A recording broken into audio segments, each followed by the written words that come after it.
guess I have been a believer for a long, long time, but I hadn't been saved.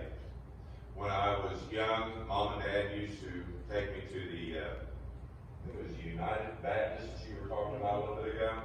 Yeah, it was like the old circuit preacher would ride around to different places, and they'd have a church service one Sunday in South Webster, then they'd have one in Wheelersburg, then they'd have one over here in South Shore, and they just rotated around. And they had lay preachers, and I remember these men getting up there, and one of my biggest memories was they were suntanned from here down. So they were mostly farmers, like I said, lay preachers, but that doesn't mean that they didn't know the Bible. They did understand the Bible, and they preached a good sermon. But another memory that I have of them is that it was like a Major League Baseball team that had a bullpen, and they had relief preachers sitting on the bench. So when one of them got tired, here come another. And after a while, they kind of just kept repeating what the other ones had said. But I had gone to church off and on quite a bit until I met my wife, and she introduced me to her mother, and I kind of started going to church quite regularly then. Margetta was very faithful, and she needed to ride.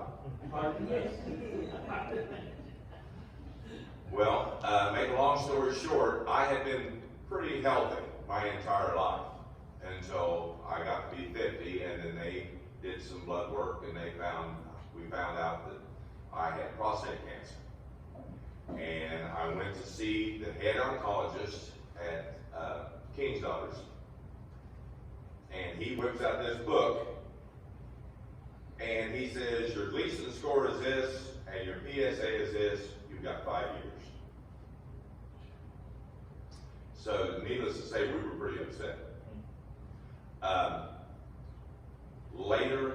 A few months later, I made an appointment to see a doctor in Columbus, but before I got to go see him, I was coming over here crossing the Granite Dam to go to the Lakes golf course, play golf with my son, James.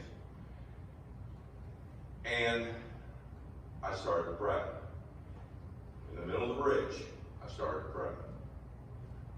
Now, I got to tell you about my dad.